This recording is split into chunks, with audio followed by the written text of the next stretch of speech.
It's a track you have to concentrate every second you're going around the track. You can't relax for a second. You have to stay in full concentration and full focus for the entire race.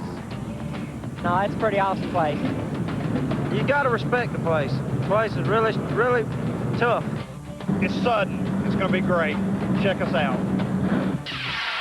Tonight, it's stock car racing from Bristol Motor Speedway. Now, this track is only a half-mile in length, but, folks, the laps click by in 16 seconds or less. The drivers say it's like flying a jet fighter in a fishbowl. How about number 65, Will Hobgood? He's had the pole here the last 3 years, but he's never won.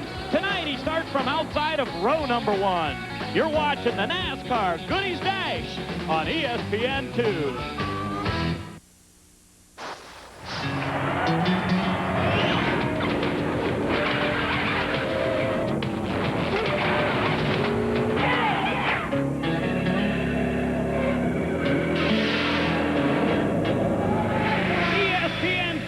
Presents Speed World. Tonight, the NASCAR Goodies Dash 150 live from Bristol Motor Speedway.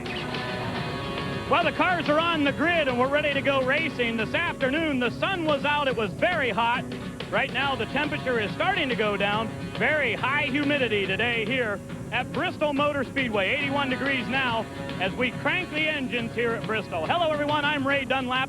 Welcome to the beautiful Holston River Valley, site of the Bristol Motor Speedway in eastern Tennessee. Well, it's been a fast and furious weekend here at Bristol.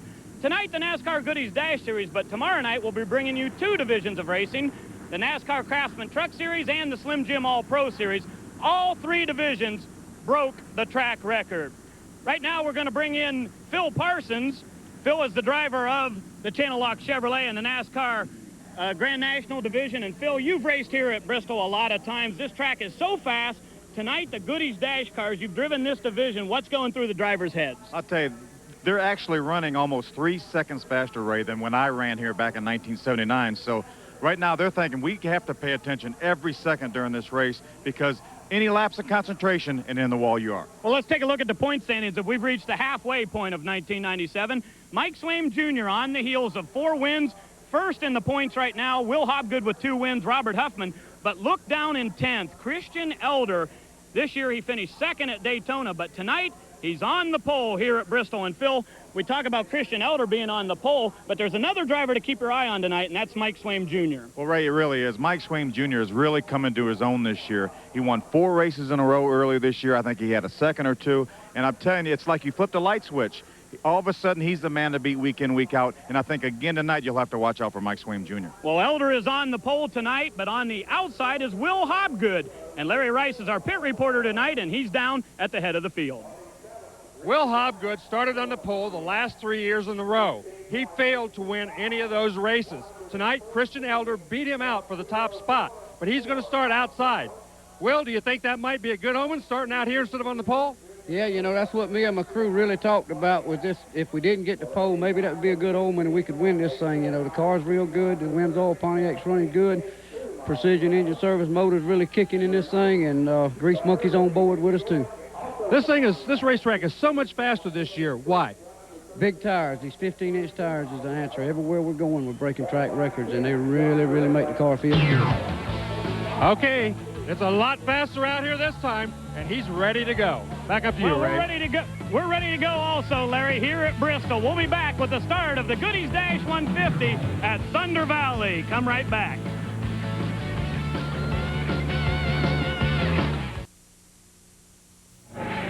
ESPN2's coverage of the NASCAR Goodies Dash 150 is brought to you by Daytona USA, the ultimate motorsports attraction.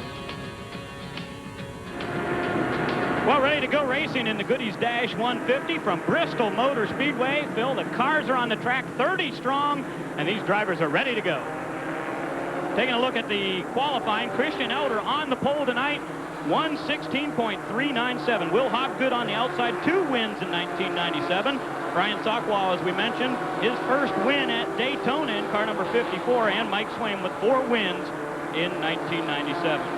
Moving back through the field, you see Danny Mathis on the 16th starting position. He'll be in car number 19. Moving back through, we see, look at this, Pat Patterson. You remember Pat Patterson, TV man, starts 27th in the Discount Auto Parts Ford. He sat up here in the booth and said, well, I can do that. So here he is out there. Might as well go racing, right? You're on board with Pat Patterson right there in the Discount Auto Parts car. He qualified way back, Phil, but they had engine problems earlier today. Go up and take a look. This is a good position to be in right here. Christian Elder with an onboard camera on the pole today. Again, we mentioned he finished second at Daytona. He's got to be pretty fired up. Well, he really is. We've got the front and the back of the field covered with in-car cameras, so it should be some very interesting pictures. Christian Elder's first career pole came here at Bristol. This is a great racetrack to get it live on national television. There's Robert Huffman, Ray. He's got 2 wins this season. Did not qualify all that well. He qualified back in 18th position, but he's an awfully good racer. I've raced against him in the Busch Series, and he really runs well. Here's Scott Weaver. He had a little accident in practice, and he had to take a provisional start, but he's a good runner too, so he may get to the front. It looks like we're getting ready to go green. Yeah, Weaver all the way back on the pack. We'll see if he can make his way through. Christian Elder on the pole. Will Hopgood outside. Mike Swain Jr. They're on the gas, and the green flag is out. Good jump. Uh-oh. Trouble already. Trouble on the start as Hopgood gets spun around, making contact with our pole set. I'll tell you, Will Hopgood got a little bit of a jump on the start.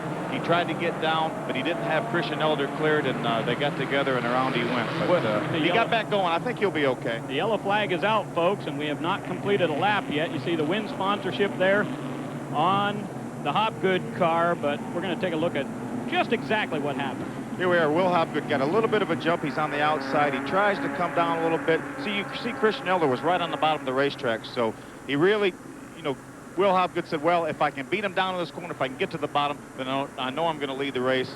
He didn't quite make it, but I don't think there's a great deal of damage, so he'll be okay. We saw an awful lot of cars in practice this afternoon make that diving move right there in the entrance of turn 1, but that was not the time to try it. No, it really isn't. You want to be on the bottom of the racetrack here, though. I'll tell you, I watched the practice for the Dash Series earlier today, and they ran a little bit different line than the bigger cars run. I don't know if that's just the lack of as much horsepower as the Busch cars or the Truck Series has, but they ran a little bit different line. They ran a little bit higher on the racetrack than the trucks were running today, but you want to be on the bottom of the racetrack, or in the reasonable vicinity of the bottom of the racetrack anyway. Well, and we're talking about a great disparity in the weight ratios of all these divisions that are racing this weekend too. Yeah, these cars weigh 2,650 pounds. They weighed 2,300 pounds back in the late 70s when I drove them, but they've got more horsepower now. We mentioned earlier that they're on the bigger 15-inch tires that have created track records everywhere we go. And some of the guys were telling me that it's changed their gear ratio as much as 60 points. Boy, because of the difference in the tires. Looks like we have 1 to go. Looks like we'll be going racing next time by. 1 to go in this racetrack, Phil. 0.533 miles, 650-foot front stretch and back stretch. But boy, you're in the turns for a long time. Well, the 650 foot of the back stretch and the front stretch doesn't seem like anything. You come off turn 4 and then you're already going in turn 1. So it may say it's 650 feet, but it seems like it's about 14 feet. And folks, look at this: 36 degrees in the banking of the corners and 16 degrees on the straightaways. At Michigan, the turns are only banked 18 degrees. That's why this racetrack is so fast. Fast and furious as we go back to green, and Mike Swain Jr. will now lead them down. We're back on green flag racing at lap 5. We talked earlier in the show that Mike Swain Jr. would eventually be up front, and it didn't take long. By the time they got to turn 2 on the first lap, he was already in the lead. Now the big question is there any damage to Will Hopgood's car, and can he come back through the pack in a hurry? We got Brian Sockwell in second, so he got a good break on the start there. He was, fortunately, nobody hit Will Hopgood when he spun, so the guys were really doing a good job out there.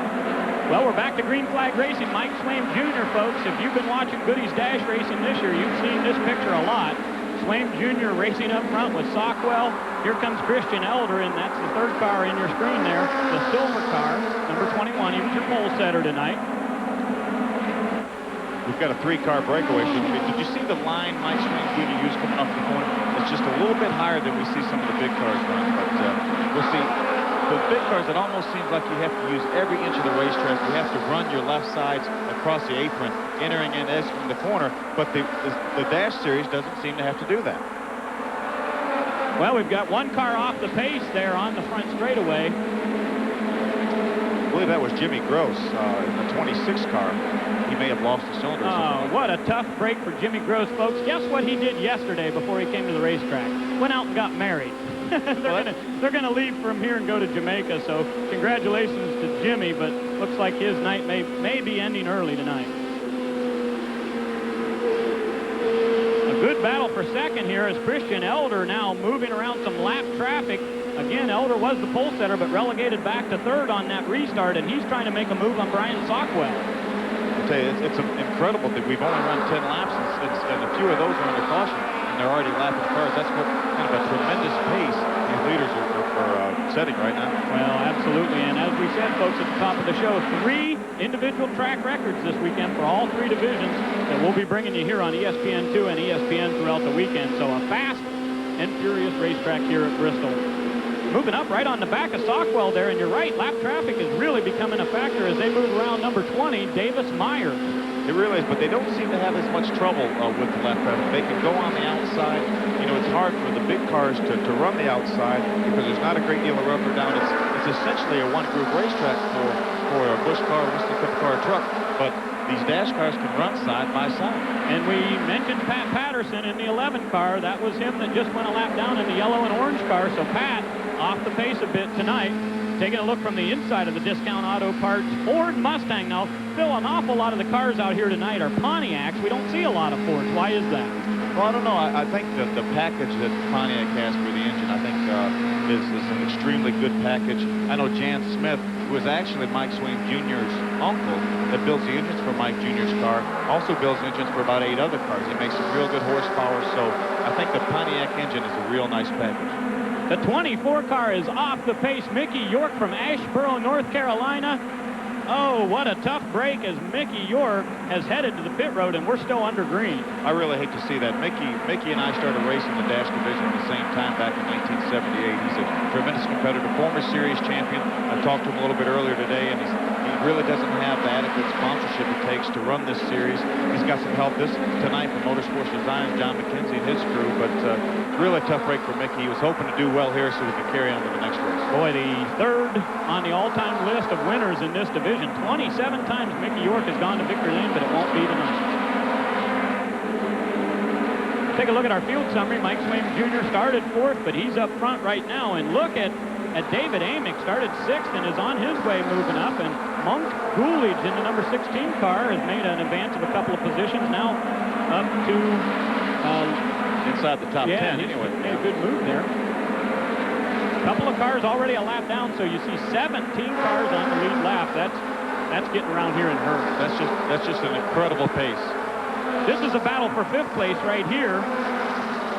Junior Miller in the 69 car and John Redmond in the 45 car. Junior Miller, folks, you've probably seen him run an awful lot of modified races. We've seen him all over the place on ESPN, especially down at Martinsville and a lot of those modified races, but he's giving him a shot tonight, having a pretty good run there. Junior actually ran some Winston Cup races back in the late 70s. I remember when I used to help Benny on the Winston Cup series, Junior ran some races. They're making their way right there around the number 39 car. That is Mike Watts. Mike a bit off the pace tonight. Mike won the race in Daytona back in 1979. The only time he ever ran Daytona in a dash car, Mike was a winner. Well, now, Phil, you said at the top of the show that the speeds have increased some. Oh, in trouble. Hopgood once again is in trouble over in turns 1 and 2. Will Hopgood having a disastrous start tonight. Goody's 150, the second spin, but we stay under green. I'm not sure. I didn't see exactly what happened. He's got a little bit of damage to the front end, but we've got another spin coming off right in front of the leader coming off turn 2. Car sitting on the backstretch is number 99. That is Gary Moore from Horseshoe, North Carolina. Gary sideways, and that is going to bring out the yellow. So we're under caution for the second time, and a big break for Will Hopgood because he was really off the pace. I think he actually got lapped when he spun this second time. He's about 5 cars behind the leader right now, so I believe Will Hopgood got lapped, so it'll be interesting to see what happened. I'll tell you, that's an interesting story on Gary Moore. We go back to Mike Swain Jr., but I'll get back to that story here in just a minute about Gary Moore. Okay, Mike Swain Jr. is your leader here at Bristol Motor Speedway. We've completed 23 laps. 150 is the distance tonight.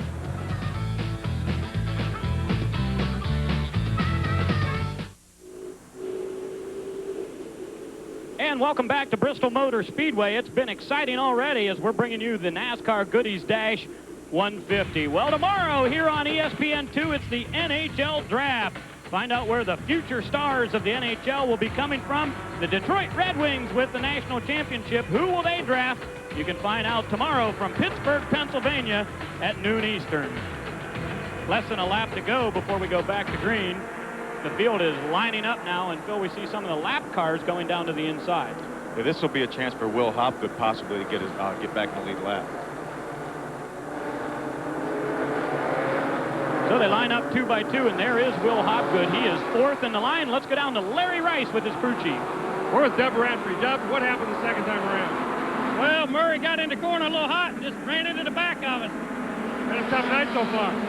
Well, I don't know what to say, but that's a racing incident. We'll remember it. Okay, Ray, back up to you.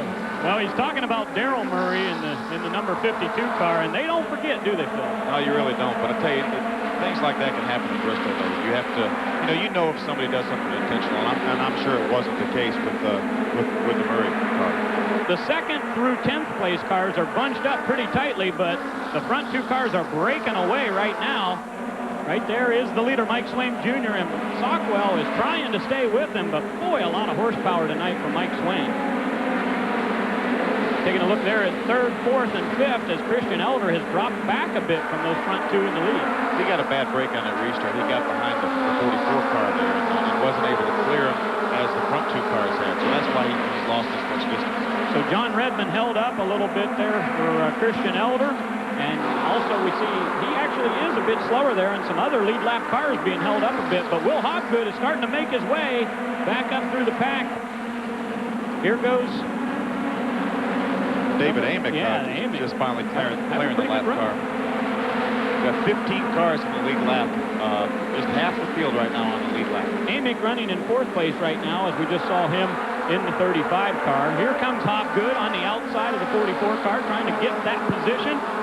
And he takes the high side here at Bristol. Not really the preferred line. It really isn't, but again, the dash cars seem to be able to run on the high side of the racetrack. So a very different type of line because of the different types of car. Again, folks, if you're not familiar with the NASCAR Goodies Dash Series, these are 4-cylinder, some subcompact cars, and they get around here in a hurry. There's our leader. Oh, you got trouble. Number 9 car has crashed over in turn number 4. It's Ned Combs. Oh, boy. Tough break there for Ned Combs.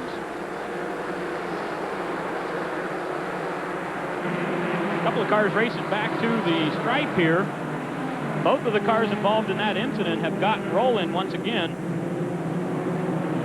Ned Combs in the handy pantry car. He's from Newton, North Carolina.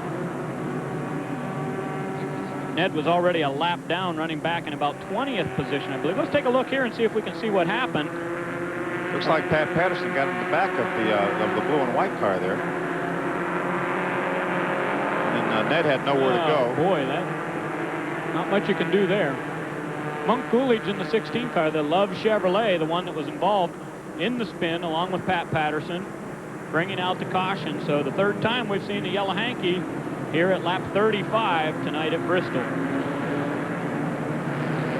The damage there always looks like it's on the center of the left side, Phil, so maybe not going to affect Monk in his handling. It shouldn't have, as long as the fender doesn't rub the tire there. Here we have Ned Combs trying to make repairs in the pits. He didn't hit him real hard, but he's got to get that fender off the tire. 3 times in 1997, Monk Coolidge has finished 3rd. That's his best finish of the season. He was hoping to improve on that tonight, but now he is going to be a lap down. So the handy pantry car heads back out of the pits. We're under the 3rd caution of the night here in the Goodies Dash 150. We'll come back with lots more racing from Thunder Valley right after this. Perfect timing. We just went green back here at Bristol Motor Speedway, and we see some smoke coming out of Monk Coolidge's car. He was involved in that crash just a lap ago, and that could be trouble, Phil, if that's rubbing a tire. Undoubtedly, that sheet metal is rubbing the tire. Looks like it's rubbing the right front tire, so they need to get the black flag on him and get him in before he cuts that tire down. Now, folks, you see Mike Swain Jr. is the leader there in the number 28, then Brian Sockwell, but look at that 3rd place car.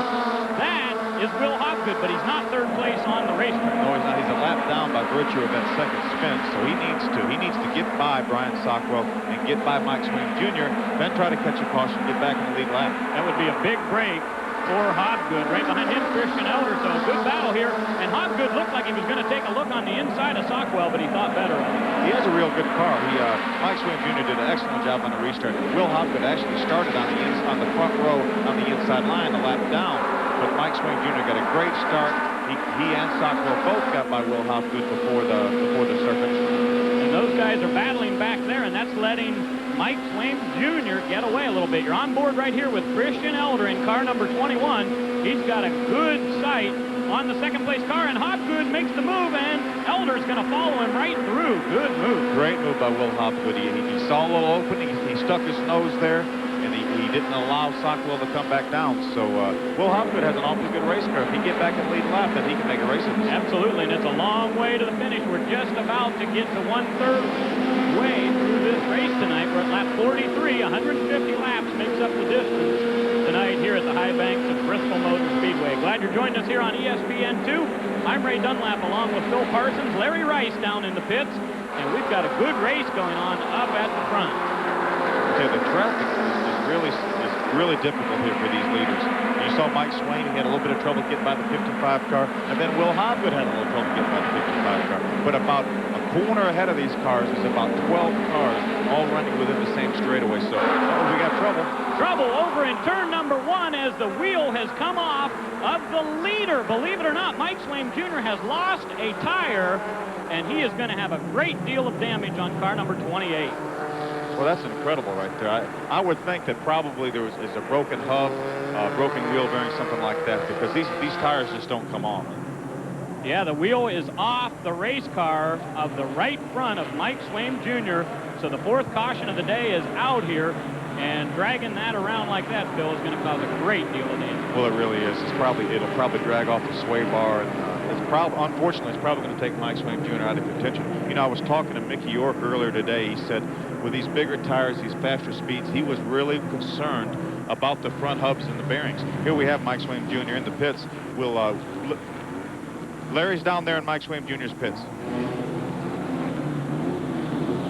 We're down here in the pit area. They've got the car up on the jacks. They're taking the right front wheel off, but there looks to be a lot of damage. There was a lot of sparks, everything as they came in. They're trying to work on it, but I tell you what, it looks like they're pretty frantic. But you know, it's just not enough time to get everything done and get back out without losing a lot of laps. Larry, earlier today we had an awful lot of talk down there about the hubs that they're running this weekend. Can you tell us more about that? Well, the rear hubs were aluminum on 15 cars when they went through inspection. They made all 15 of those guys put on steel hubs because of the high banks and the speed of this racetrack. This is a front hub that they're working on now, so that wasn't the problem that they had earlier, and they made everybody change.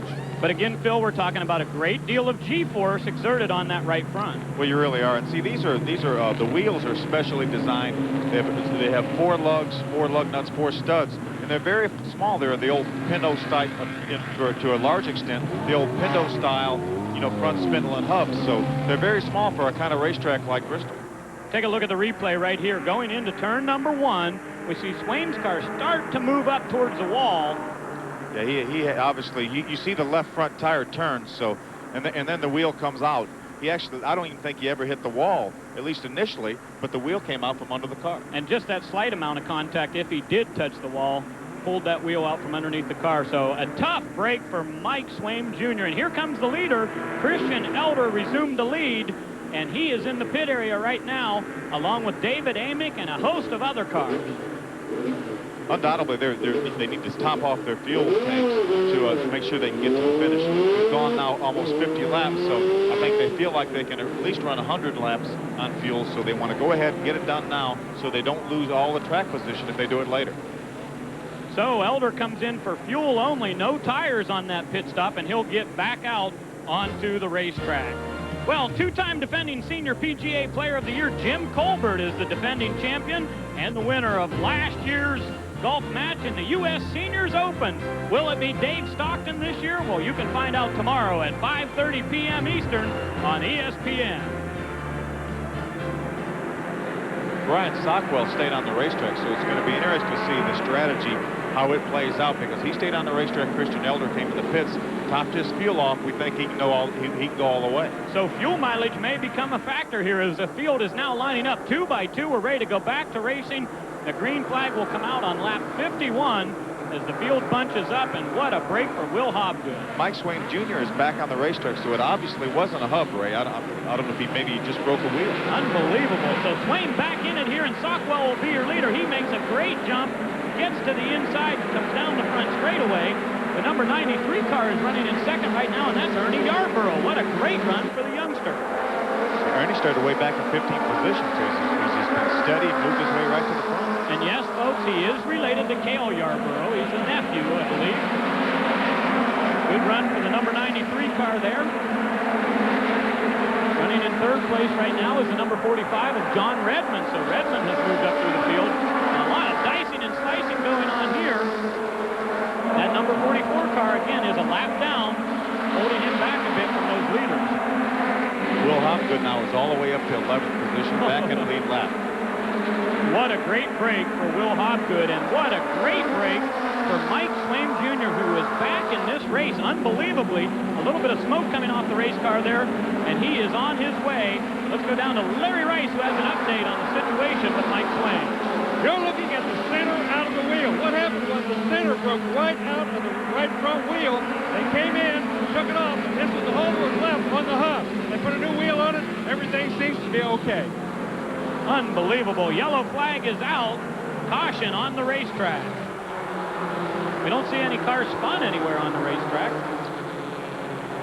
Must be debris or oil down possibly on the track. You know, Mike Swain Jr. only lost 2 laps, right? And as good a car as he has, if he can get some track position, get up towards the front, race these guys to get some laps back, he's not out of this race yet. Oh, absolutely not. We saw Ricky Bryant just came onto the pit road in car number 5. He qualified 7th tonight. Here comes your leader in the pits. Now, Brian Sockwell has to come in the pits now to get enough fuel to finish the race, but that allows Christian Elder to come back. He'll pass him while he's in the pit road, so the strategy Christian Elder played out will be better. Good move there. So Elder went in at lap 50 for fuel, and Sockwell goes in at lap 54, but we've got a long way to go. No tires on this pit stop, just gasoline, and we believe they can make it. There's the in-car view of Christian Elder's car. Already all the way up in 7th position. Folks, look down at the end of the back straightaway at the grandstands here at Bristol Motor Speedway. This place is unbelievable. We're going to have 130,000 permanent seats by the time we get back here in August. Wonderful place to view a race, and we've got a good one going for you tonight in the NASCAR Goodies Dash 150. Take a look right now at Will Hobgood in the number 65 car. Hobgood back in a pretty good situation. Here's the serial on him. He started second, of course, but he's moving right up through the pack, back up to 7th right now as we approach lap 55. I'll tell you, you cannot count anybody out in this race. Will Hobgood was a lap down, seemingly out of contention. He got back in the lead lap when Mike Swain Jr. had trouble. I thought Mike Swain Jr. may be out of the race because I thought he might have broke a hub, but as it turns out, it was a broken wheel. As Larry Rice showed us, he's only 2 laps down. He can get back in this race. Yeah, absolutely. Well, Ernie Yarborough, folks, is the leader. The car you see at the front of the field is not the leader. That car is a lap down, the number 44, and Ernie says, man, I'm going to try to go around you, but he's not going to get that position this early. Take a look at all the racing we've got coming up for you this weekend. The Load Handler 200 tomorrow night, live on ESPN at 8 o'clock. Yours truly, Phil Parsons and Larry Rice will be here to bring you all the action. And then the Pep Boys 200. That's the NASCAR Slim Jim All-Pro Series. They'll be on the Deuce tomorrow night at 10 p.m. Lots of great racing all across the weekend. And, of course, congratulations going out to Joe Nemechek qualifying on the pole out in California. We'll have that race for you on ABC. Well, I don't know how that 44 car certainly jumped the lead there. So if he can get away with that, I need to figure out how to do that. Yeah, you could make a lot of spots up, couldn't you? That's Doc Brewer in the number 44 car, and I believe NASCAR is going to have to take a look at him for getting a big jump on the leader. I see the flagman down there getting the black flag out in his hand, so it didn't quite work this time. They're going to bring the doctor in for a house call real quickly. Now, Ernie Yarborough is your leader, folks, in the number 93 car. He's the second one on your screen. And the third car you see is the number 5 car. I started to mention Ricky Bryant. And Ricky came in for a pit stop there just a little bit ago, so he's 1 lap down. So our second place car right now is car number 52, Daryl Murray. Murray with a great run tonight here at Bristol. But again, folks, it's early and a lot of things can happen. We're watching Will Hobgood and Christian Elder. They're going to black flag Doc Brewer. He's got the black flag, and now I believe he's heated it and headed to the pits. Yeah, they're going to put a little fuel in while he's there, so now he can go the distance. Good idea. Now here's the restart we were talking about. Now, Ernie Yarborough is on the high side. He's the leader of the race, and look at Brewer. He says, I got to go. The leader of the race controls the restart, and unfortunately, it was a nice try, but it didn't work. Well, it's not the first time that's ever happened either, right? Yeah, I can imagine. So Ernie Yarborough is your leader. Ricky Bryant, the second car you see right there in the Racing USA entry, is a lap down. The 52 car is next. We'll take a look at our field summary. See Murray with a great run tonight. Junior Miller all the way up to third place. And look at this, Will Hobgood running fourth. Christian Elder fifth. Yep. Now Brian Sockwell is all the way back to 10th, but again, he pitted later. He came in at lap 54 to get his fuel. With Ricky Bryant passing the leader, get a lap back. So Bryant now on the tail end of the lead lap. That could be a big break for him. Sure could. 116 miles an hour, folks, was the qualifying here. Coming down the front straightaway, these cars are going at about 125, and for a four-cylinder engine, that's pretty fast. It really is. Junior Miller just passed for the second position. And here goes a move. Christian Elder taking a look to the outside of Brian Sockwell. They are really moving up high on the racetrack here. The question is, how high is too high? I don't know. They've been able to run awfully high. That's the 52 car of Daryl Murray there. And we saw Jimmy Gross, the newlywed, going a lap down. I mentioned earlier they're off to Jamaica tomorrow afternoon. He really wanted to win this race tonight to give his wife a great wedding gift, but it's not in the cards. I'll tell you, Christian Elder is strong. He passed Daryl Murray on the outside. He's going after Junior Miller now. There's a view from his car. He's awfully strong. Junior Miller taking a look on the inside. Boy, it amazes me, Phil, just how much lap traffic plays. And look at that, car swipping and swapping the lead coming down the front straightaway. Elder was going to try it to the inside, but no go there as he gets to the inside of Doc Brewer. He's got an awfully good car. All he just needs to take his time, work his way to the front. He's got the best car, at least of the cars right up front. He's got the best car. Just take his time, pick his spot. Uh-oh, trouble with the leader. Yeah, the leader is smoking coming down the front straightaway. He slides it sideways, starts to go back up the banking, but gets on the brakes, and the caution is out once again. So, boy, being the leader tonight has not been the best spot. Did a great job keeping that thing off the racetrack. He obviously blew the engine, had some fluid down under the tires, but he got down on the apron. The thing spun around, but he kept it off the racetrack and made it not anyone else being involved. Ernie Yarborough coming off of turn number 4, down the front straightaway, and kaboom! Motor lets go, and really not much you can do from this point, is there? No, sure, was pretty much along for the ride, but he did an excellent job. See, he got down out of the racing groove. The car started to turn around, but he stayed with it, kept it off the racetrack, and fortunately, nobody else was involved. Ernie won 10 races last year at Florence Speedway, and he only ran a couple of these Goodies Dash races, but this year planning on running them all if he can do it. The sixth caution at lap 71 here at Thunder Valley, Bristol Motor Speedway. We've got a lot more racing to go, and Junior Miller is your leader. And welcome back to Bristol Motor Speedway for the NASCAR Goodies Dash 150. Well, Ernie Yarborough celebrated his 26th birthday a week ago, but he's not celebrating tonight. He's with Larry Rice. And it looked like everything was going your way, and then all of a sudden, what happened? Well, we had a real good run going. It's kind of unfortunate it ended up like this. Little Bulldog was really fighting out there tonight. But I think we blew a motor going down the front stretch. We got out, was able to lead some laps, and that was real good for some of our sponsors, Pit Stop and James Gibson helped us out a lot. I'd like to thank them a whole lot. Seems like leading's not the place to be. You're the second leader that's had trouble. Well, better than being in the back, I guess. Not too bad. We had a good run going, but we'll come back and get them next time. Well, at least he's still got a sense of humor. Back up to you, Ray. Well, thank you, Larry. We are under caution once again here as Ernie Yarborough's motor has expired, and we just heard from him. He's got a pretty good outlook.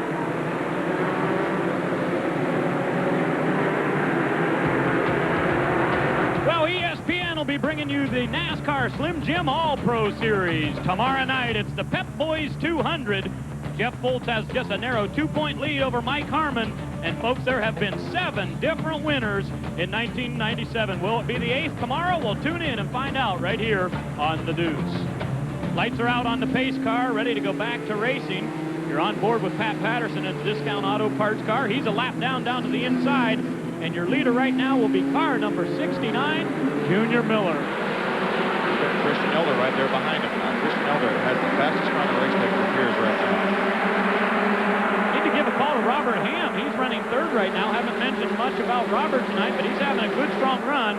And a great jump for Junior Miller as he got out front, car number 69. But you're right, Elder's car is very quick.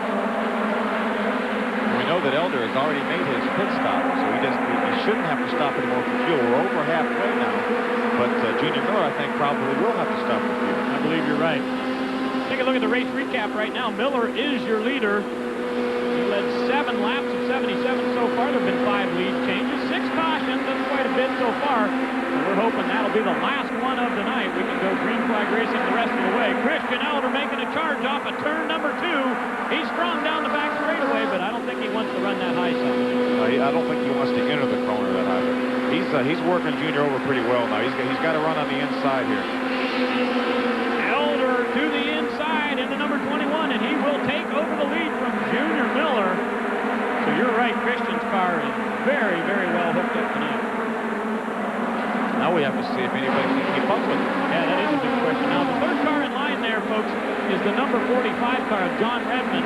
He's the first car a lap down, and he was hoping to get upside of Miller and give him a run on the restart there, but he was not able to do it. There you see the number 45, Jerdan entry. But 1 lap down, and we now have 11 cars on the lead lap because Ricky Bryant did get back in the lead lap. So he's in better position than Redmond.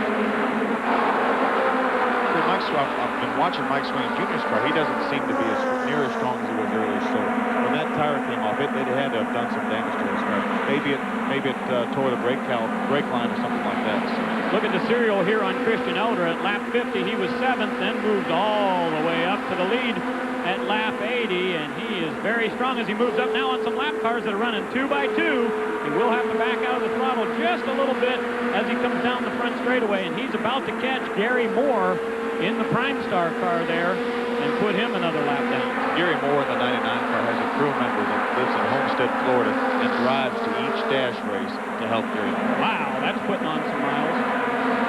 But that's the kind of racing this is, Ray. You have to have the volunteer help. The purses aren't enough to subsidize having a bunch of full-time employees. You have to have the guys that come over at night, come over to your garage at night, help you work on the car. They take time off work to go racing with it. That's the kind of people you have to run this division. But, Phil, we talk about that and the volunteer help and what it takes, but that's really how you got your start. You ran in this division. You had a lot of those kind of guys that come over and put in the midnight hour and got you racing. Well, we really do. And we still do, Ray.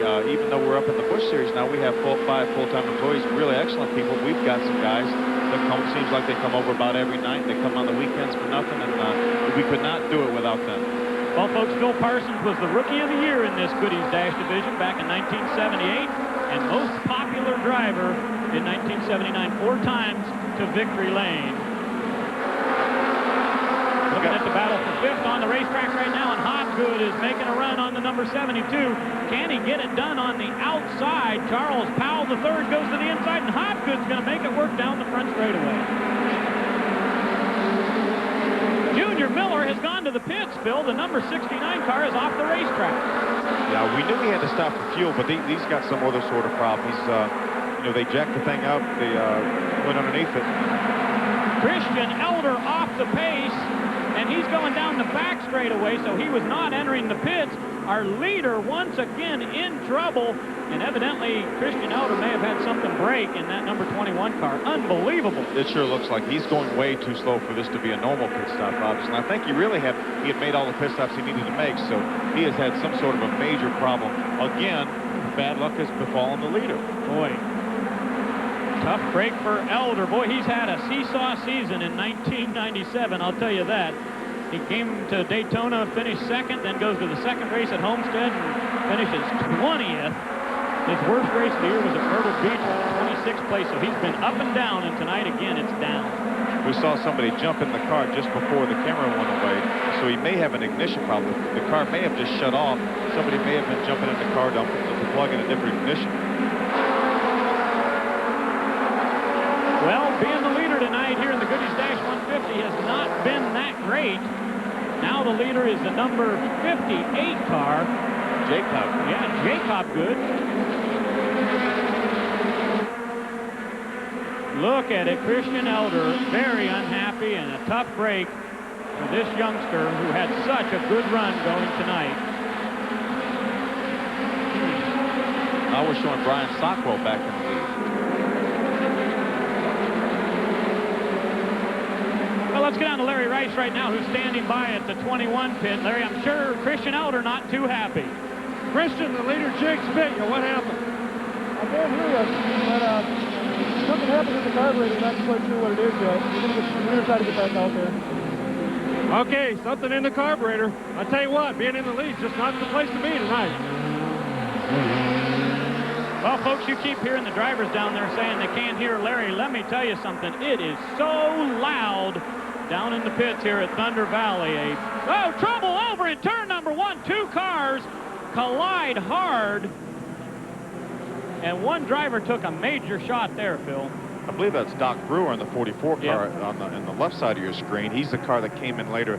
The blue car, I can't tell exactly who it was, but he was sitting on the racetrack, and Doc Brewer came along and had nowhere to go. 3 cars wide coming down the front straightaway, and is that blue car the number 55? Oh, that was 56. 56, Robert Ham, who was having a terrific run. Ham was all the way up in the top 5. And he got sideways going into turn number 1, and Brewer came along and just slammed him, but Brewer had nowhere to go. We're under the 7th caution tonight.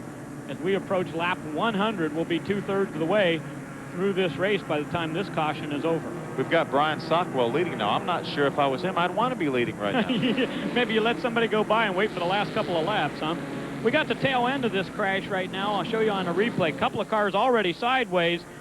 And there is Robert Ham, and Brewer slides in, gets him right in the left rear. A tough shot, and I believe both of those cars will be done for the night. Very fortunate that Doc Brewer turned the thing hard left when he got there. So he just hit Robert with a glancing blow. Otherwise, he would have hit him a pretty solid shot. Yeah, we see Robert moving around in there, and the helmet is off, so that is a great sign. But an unbelievable break for Robert Ham, who's been having such a good run tonight here. We'll update his condition and the situation here at Bristol Motor Speedway when we get back. More racing coming at you from the Goodies Dash 150 when we get back. And welcome back to Thunder Valley. The NASCAR Goodies Dash cars are in action for their 10th event of 1997, reaching the halfway point of the season. And you're looking at Brian Sockwell, the driver who went to victory lane at Daytona earlier this year. See Cleaver and Brooks, the sponsorship there on the number 54, and he is having a great run tonight. Taking a look at the field summary, Sockwell up there, Jake Hobgood and Will Hobgood. That's a familiar sight, seeing them running up front. David Amick in the number 35, and a great run for Charles Powell, running in 5th right now. You see Larry Cluttle back in I believe 7th position. He's a good friend I used to race against back in the Dash Series back in the late 70s. 9 cars on the lead lap, and you see the cars that are out of the race right there. Soon we will be adding Doc Brewer to that list, I'm sure. And the big question is, what will happen to Christian Elder? Can he get back in the race? He still sits on pit road with the hood up on that race car. Qualified on the pole. There's Christian setting in. He's got his steering wheel back on, the helmet on, the window net up. He's just ready for those guys to say that the race car is ready to go. Well, we need to get an update on Robert Ham and his condition, so let's go down to Larry Rice.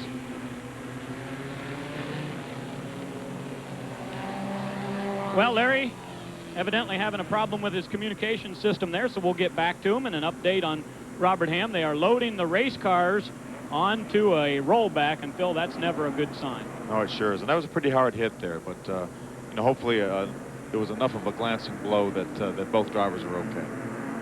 So there you see Robert Ham's race car, the number 56, the bright blue car, and they are loading it up onto the rollback. Well, folks, the X Games are back, and they'll begin tomorrow night on ESPN. Athletes completing in 11 different events. And Phil, there's some pretty wild stuff out at the X Games. I don't know that I would want to be in any of those competitions, any of the 11 competitions, much less all of them. Tomorrow, Saturday night, you'll see sky surfing and water sports along with inline roller skating. And how about the street luge? That'll be coming your way all throughout the week. Saturday, Sunday, Monday, and Tuesday. The X Games, they start tomorrow night on ESPN and ESPN2. We see Christian Eller back on the racetrack. That's a view from his in-car camera. I think probably running at Bristol, it seems a little bit like the street luge, I would think. Yeah. Well, Christian Elder is going to be many laps down as he has sat there on the pit road for a long time. 12 laps down, so a tough break. We're going to be back to Bristol Motor Speedway as they clear the racetrack, and we'll go back to Green Flag Racing right after these commercials. And welcome back to Bristol. 105 laps are complete tonight here in the NASCAR Goodies Dash 150. We're about ready to go back to green. You see the lights are out on the pace car. And up front, Phil, a big question is, does Brian Sockwell want to be there? Oh, I don't know. As much trouble as the leaders have had, I'm not too sure. But there he goes. He gets a great jump. He puts a little bit of distance between himself and Jake Hopgood. Will Hopgood made contact with Jake coming down the front straightaway. Apparently, Jake did not get quite up to speed. Those two cars bumped right at the front of the flag stand, but that may have got him going. A little bump track. So let's go, boy. Let's go. So a great restart for Brian Sockwell in car number 54 as he is out front of Jake and Will Hopgood. But what an incredible turn of events for the win-sponsored number 65 after spinning on the very first lap of the race and also bringing out the second or third caution of the race tonight. Now back on the lead lap and running in third. I believe Jake needs to move over and show a little respect and let his elders by. So Will Hopgood will do just that. Down the back straightaway, he moves to the outside, so the 65 will get the position over the younger Hopgood of number 58. And boy, what a jump he got. As soon as he got by, he put about 10 car lengths between he and Jake. Now we'll have to see what Will Hopgood can do with Brian Sockwell. Can he catch him? That's the big question.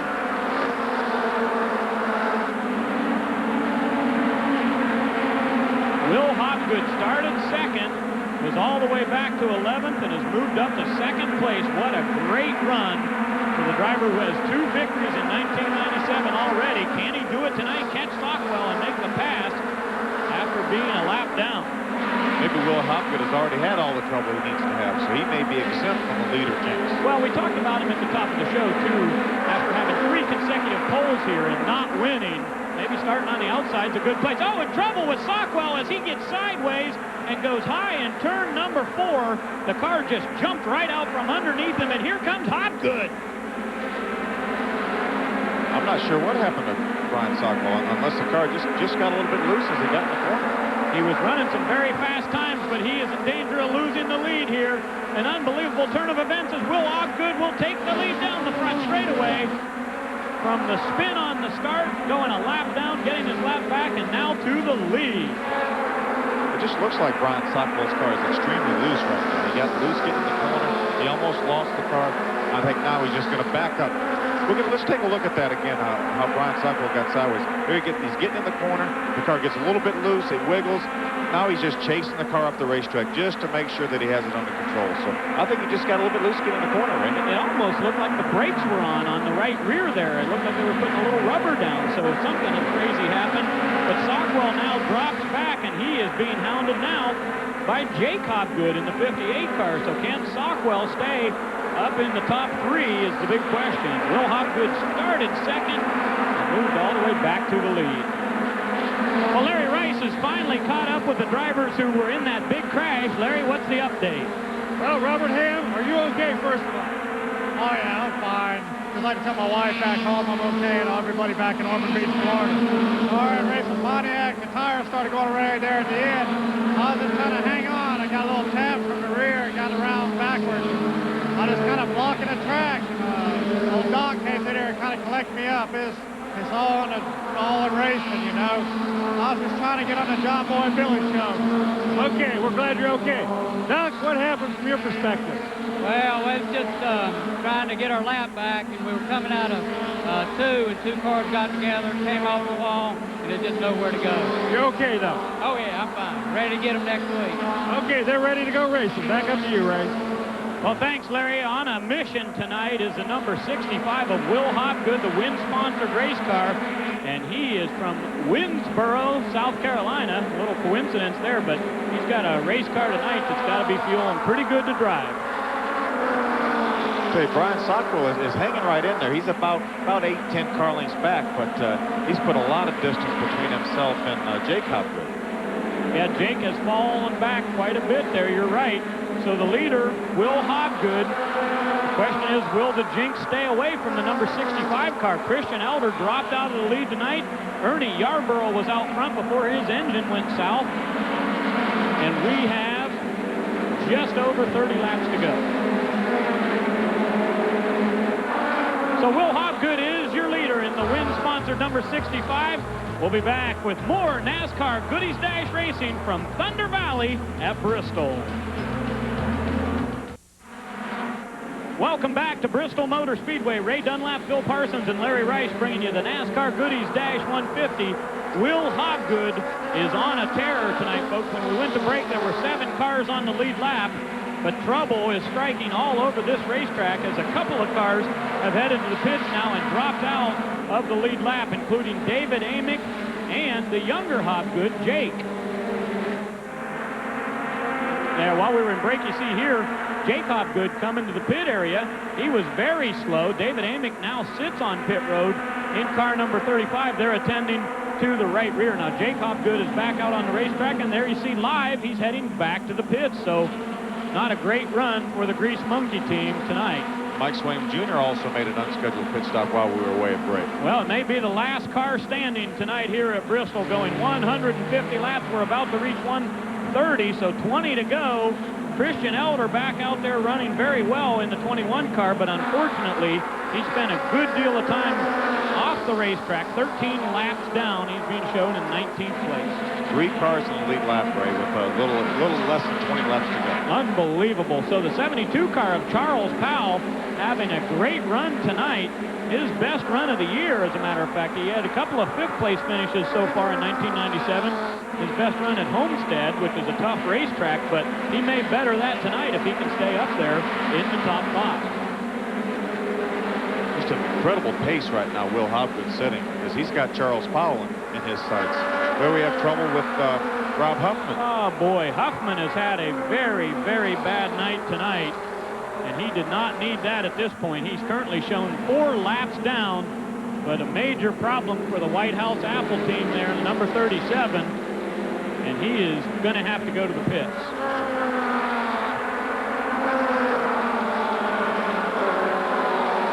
It looks like he's got that's Robert Huffman in the 37 car, White House Apple Juice. I believe he's got a broken Panhard bar. You can see the rear end housing, how the left rear tire is sticking out from the fender. That's a very, very common problem at Bristol. There's so much force in these banks. If you really don't have that bracket gusseted very well, then that'll happen. It'll broke. That's what holds the rear end housing in line. Well, and if he doesn't get that fixed here in a hurry, it may just jump right out from underneath the race car. Yeah, it's really something he cannot fix on pit road because it's a bracket that's welded in the frame. It probably pulled out of the frame, so he's just going to have to ride it out on the apron and try to get as many laps in as he can. Tough break for Huffman tonight here at Bristol. Well, Will Hopgood is on a tear tonight in the Wynn-sponsored number 65. He is running to beat the band. That car is on a whale.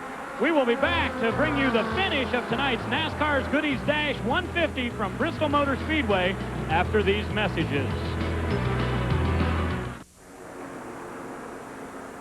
Welcome back to the NASCAR's Goodies Dash 150 at Bristol Motor Speedway. We've had 11 different leaders tonight, but now we're under the 8th caution at lap 141. So this is going to set up a dash for the cash. Will Hopgood, your leader. The big question is, can Brian Sockwell come up and give him a challenge? He has dropped way back there when they were running under green flag. Yeah, just before the caution came out, it was about an 8.5-second lead for Will Hopgood. Right now, Brian Sockwell is the only other car in the lead lap. So you know, if we can get this race restarted, I'm not sure what the caution was for. Brian Sockwell should be able to move right up on Will Hopgood's bumper and may make things interesting. Well, Charles Powell, we mentioned what a great run he was having. He just got lapped while we were in the commercial break there. So only 2 cars on the lead lap at this point. And we see Jake Hopgood, who is in the pit road, and that's the reason for our yellow there, is he is dropping oil out from underneath the grease monkey. They're looking under the rear of the car. There's Larry right down there. Hey, What do you Larry, see, Larry? Larry, what's going on? Well, the right rear is on fire. They've lost the axle on the right rear. They're trying to get in there and make some sort of stopgap measure to get him back out on the racetrack. But meanwhile, they caught something on fire in there, and they had to put the fire out. So it looks like they're going to have to take a little more time than they wanted. It's really a tough break. The number 54 car of Sockwell has also gone to the pits. He's right behind you there, Larry. He is the second place car. They're going to give him some fuel, and he's going to get back out there. And like you said, Phil, he's going to try to give a challenge to Will Hopgood. Such a tough break for Jake Hopgood. Comes in tonight second in the points, 7 top 10s. He was ahead of Will Hopgood by quite a few points, but tonight that points race is going to shuffle quite a bit as Mike Swaim Jr. and Christian Elder have all had trouble tonight. Jake Hopgood been on the pits there for quite a while. Larry Cottle having trouble. So many of the guys in the top 10 having a bad run tonight at Bristol. But you know, Ray, Mike Swaim Jr., even though the trouble he's had, he's in 6th position. So many people have had a great deal of trouble that even though Mike Swaim Jr. is 4 laps down, he's still in 6th position. Larry Caudle's in 4th position. And Phil, I don't think we can overemphasize what an incredibly tough race this is and how hard it is on the equipment. Well, it really is. It's obvious that we've had wheels break. And let's go down to Larry Rice in the pits. Deb, you told me when he spun the first time it was just going to make it more interesting. Did you ever believe he could spin twice and come back and lead this thing? He's the man. This wins. Pontiac's been running great tonight, and he's the man.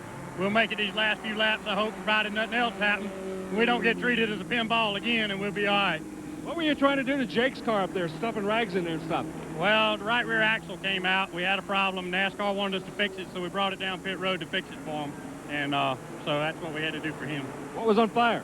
That grease that got out of the axle caught on fire in the brakes down there and had to just put it out. Well, cross your fingers for a few more laps. That's it. Good luck. Thank you. Back up to you, Ray. All right, thank you, Larry. We got 5 laps to go, folks, and Will Hopgood, a 2-time winner this year. He won at Kingsport, which is very close here to Bristol, and at Myrtle Beach. So he knows how to get to victory lane, but so does Sockwell. He won at Daytona. We've got Brian Sockwell right on the bumper of the leaders. So we'll see what kind of jump Will Hopgood can get on this restart. But I think we don't have any lap traffic. We're inside of 10 laps to go. The single file restarts of Brian Sockwell. When Will Hopgood gets on the button, he knows. Absolutely. Now 2 cars are 1 lap down. That's the number 72 car and the number 77. That's Charles Powell and Larry Caudle, but they're going to let him go for the race. Will Hopgood comes off of turn 4. The green flag is out. 4 laps to go to decide the victory here tonight in the Goody's Dash 150. It's a great restart for Brian Sockwell. We'll see what he has there. Looks like Will Hopgood running in the middle of the racetrack, making his car a little bit wider than it needs to be. And folks, you might be wondering, why did Sockwell put fuel in? Well, that gives the car better balance and a lot more weight to the car. He hopes he may be able to go to the high side if that's what Will Hopgood will give him. That should free the car up a little bit. It's a little bit more rear weight. That should free the car up a little bit. But right now, I think Brian Sockwell has more race car than Will Hopgood, but Will has the lead. Brian Sockwell's doing a great job. Sockwell goes to the high side off turn 4, looks to the inside and makes contact with Will Hopgood, who crashes hard on the front stretch and lost the right front tire. So once again, being the leader, not the place to be tonight at Bristol. Well, it sure wasn't. I tell you, it was a tough race there. Brian Sockwell had a run going on the inside.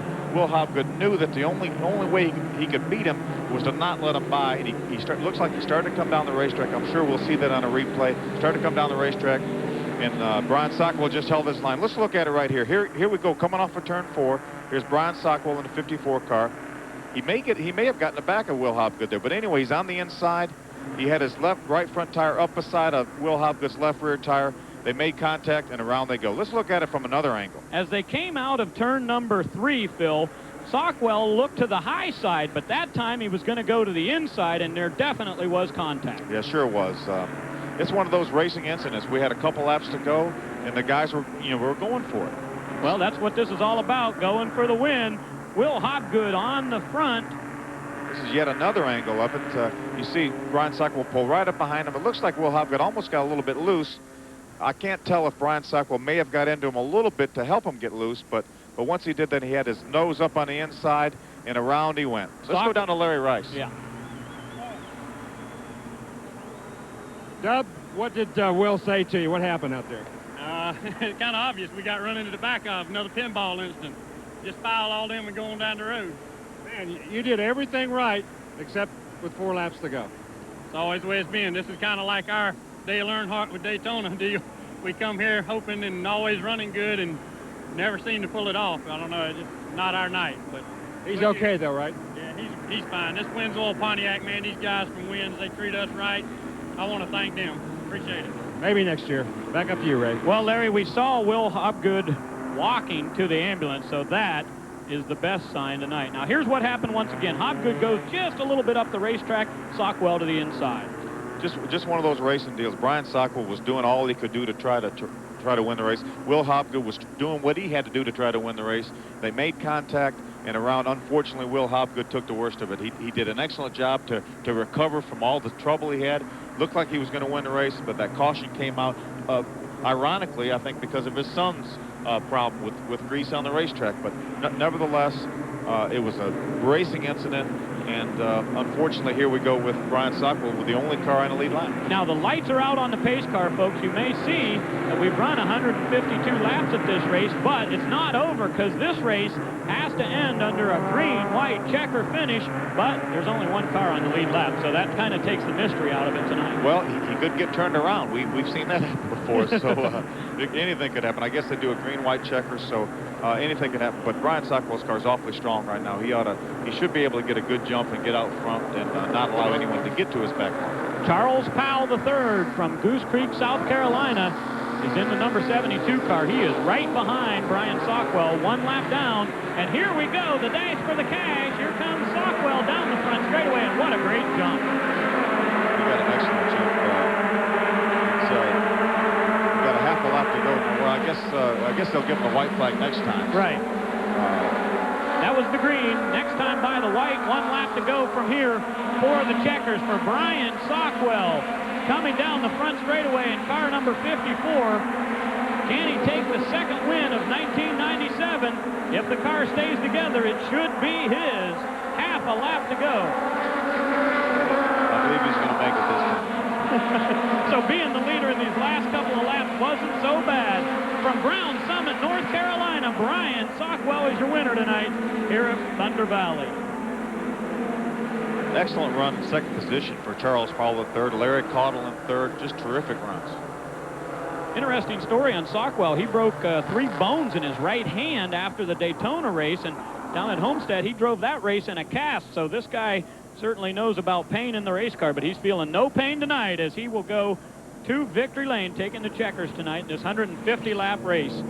Charles Powell III with his best career finish in car number 72, and boy, Bristol's a tough place to get that. Boy, it really is. He did an excellent job. Stayed out of trouble all night. Came home with a second-place finish. Good run for Charles Powell III, and the third place will go to number 77, and that's Larry Caudle. That's going to help him a great deal in the points. We're going to take a break and back to wrap it up from Thunder Valley. The winner tonight, the number 54, Brian Sockwell. And welcome back to NASCAR Goodies Dash 150 Victory Lane, and that's Brian Sockwell, his second career win. Of course, the biggest one coming at Daytona earlier this year in the Daytona 200, but he's going to be very excited. Here's the results of tonight's race. Sockwell is your winner in car number 54. Then we see a great run for Charlie Powell III in car number 72. Larry Caudle coming home third. He was a lap down. Ricky Bryant with a strong run tonight in the USA Racing number 5. He'll finish 4th. And look at this, Mike Swaim Jr., the point leader coming in tonight's race. And as you said, Phil, he'll finish 5th. Not too bad. Sure wasn't. Ned Combs back in 6th position. David Amick had some trouble, but still hung in there to finish 7th. So Will Hobgood will be 9th on the list there. You see Christian Elder all the way back to 17th. He was 13 laps down. Monk Coolidge with a tough race tonight as he was shown out finish in 18th place. And boy, we had a big amount of attrition tonight, 30 starters, but look at all those cars out of the race. Well, one guy has climbed out of his car. He's the winner, and he's with Larry Rice. Ryan Stockwell, you sure are a happy guy. I don't blame you too much. This was a tough race. Earlier this day, I kept complaining about I don't have power steering and everybody else does. And I could use it right now. You're a little bit wore out, huh? I'm tired. Hey, what happened on that last couple of laps when you got together with Will Hobgood? Well, we come in and the car was a little bit loose. You know, we knew there was only 2 cars on the lead lap, and we was like, let's come on in, just put a round in it. And I knew right off the bat, 5 or 6 laps of cars. I mean, I couldn't believe how fast it was. Come in, and then he started blocking me a little bit, and he come down on me a little bit and touched, and I wasn't letting out of it because I knew there wasn't too many laps left, and I wanted it. You won at Daytona, you won here. You must like these really fast racetracks. I got the Big D trophy, I got the Big B, and I hope we can get the Big C. Well, that'd be great. Let me ask you something. You broke your hand after Daytona. Did that bother you here tonight? Yeah, that's one reason I wanted to. I was thinking about power steering. Last night, my wrist was hurting, my hand was all swollen up, and I imagine it's going to be hurting pretty bad tomorrow. Well, I noticed when you came in, it was actually shaking. I was really shaking. Vibrating, really. This track's a little bit rough, but I want to thank Cleaver Brook, CC Boiler, Carrier Communications, Goody's Dash, Brian Butler, my crew, everybody. Hey, you did a great job. Congratulations. Back upstairs. Well, thank you, Larry. The Big C that he was talking about is the Charlotte Motor Speedway, and the Goodies Dash Series will be there July 23rd. We'll be back with more from Bristol after this.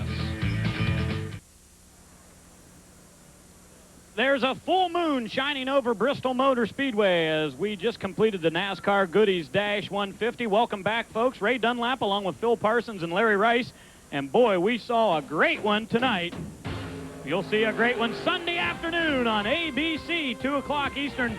It's the inaugural California 500 presented by Napa. The first time at Roger Penske's beautiful new racetrack, the 2-mile oval in Fontana, California. Let's take a look at qualifying for this weekend's California 500. Unbelievable. His first career pole going to the Bell South Mobility. #1, Joe Nemechek. And Phil, what a great couple of weeks he's had. A brand new baby boy qualified on the outside of the pole at Michigan and now on the pole at California.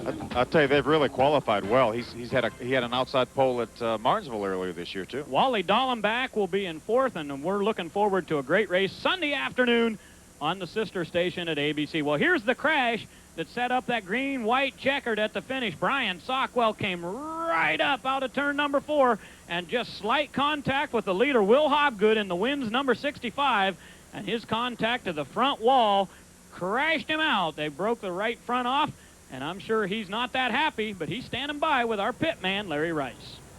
Well, it was a good race for you all night. What happened there at the end? Well, I think we had a tire or something going down, and I was trying to get out of Brian's way, and apparently I couldn't get out of his way fast enough. He got in the back of us and cleaned us out. But the Wins Oil Pontiac run good tonight. We had a real good race car. I guess I cut down on Christian over here in the first lap, and that was my fault. And we regrouped our thoughts and got back and come back to the front. He got knocked out again, and then we come back to the front again. I thought we had the race won, but, you know, that's racing, that's Bristol, and we'll be back. Yeah, you really run good here. You just can't have any luck at all. You're right. We just can't buy a race up here, but we'll get one. It's coming, you know. This is the best we've done really up here, and the most laps we finished on the lead lap. And we'll come back and we'll get this Wins Oil Precision Engine Service Grease Monkey 10-minute lube in Victory Circle the next time we come up here if nothing else happens. You got to be pretty proud of your son. He did a great job tonight, too. Done a great job. Proud of my team. I tell you, these guys are the best in the business. They're behind me. They believe in me. I believe in them. You know, it's unfortunate that we come this close this time and missed it, but hey, we're strong, we're tough, we'll be back. Dub Roundtree told me after the first spin, he says he's going to be back up front. This just make it more exciting. Did you really believe you could get back up front after spinning twice? Oh, yeah. I figured I could the third time. It's just how good this race car was. You know, I could see the leaders coming to me, and then we got spun again or got involved in a wreck over here, and then we come back again. The car was just that good. It was just that good. Well, I'll tell you what. He was a lot luckier this time. He needs to be lucky for about 5 more laps, though. Back up to you, Ray. Well, thank you, Larry. 3 times in 1997, Will Hobgood has finished second, but tonight he wasn't quite that fortunate. We'll be back with more action from Bristol Motor Speedway. Don't go away, folks. More of the Goodies Dash 150 coming your way next. And welcome back to Bristol Motor Speedway, Thunder Valley, as we have wrapped up the NASCAR Goodies Dash 150, the 10th race of 1997. We've reached the halfway point. Brian Sockwell, the victor tonight, and the celebration continues down there in Victory Lane as they continue to take the photos and all that. Now, Mike Swaim Jr. will hold on to the point lead. This is an update. Will Hobgood stays in second. Jake Hobgood, not a lot of shake-up there, but the points numbers have changed quite a bit, Phil. They have. Mike Swaim Jr., with all the trouble he had, actually extended his point lead a little bit. Robert Huffman with a bad run tonight, but it didn't hurt him too bad, as he will end up finishing in the top 10. He'll go to 7th in the points, just 240 back. So that's a very tight point race, and Ricky Bryant now moving up into the top 10 with a good run tonight here, finishing 4th. A very good run for the youngster who last year won the ARCA Pro 4 Championship here. Let's take a look at tomorrow's action here from Thunder Valley. We'll be talking about the Load Handler 200, the NASCAR Craftsman trucks, and what a qualifying run for Ron Hornaday. Sure, a new track record, right about 16 flat. Excellent. I think Hornaday's about to get his program back on track. The Pep Boys 200 will be on ESPN2 tomorrow night, right here from Thunder Valley at 10 p.m. It's the NASCAR Slim Jim All-Pro Series, and what a tight points battle they have there, as Jeff Fultz has a 2-point lead on Mike Harmon. So lots of action coming your way tomorrow. We've got racing all throughout the weekend here on ESPN2, ESPN, and the sister station of ABC. Well, Phil, we saw a pretty good race tonight, although a lot of attrition. Well, it really was. The sad part was Will Hobgood, as well as he ran tonight, as much trouble as he overcame, he wasn't able to get it at the end. But you can't take anything away from Brian Sockwell. He ran awfully good. It was a good race there at the end. It was just one of those things, and they had a little contact. Brian Sockwell emerged with a victory, his second of the year. The next race will be July 5th at Summerville, South Carolina.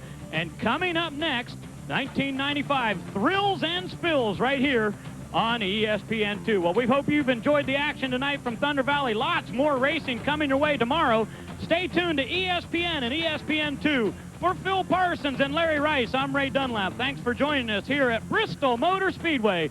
Congratulations to Brian Sockwell. Tonight's broadcast is a presentation of ESPN, the worldwide leader in sports.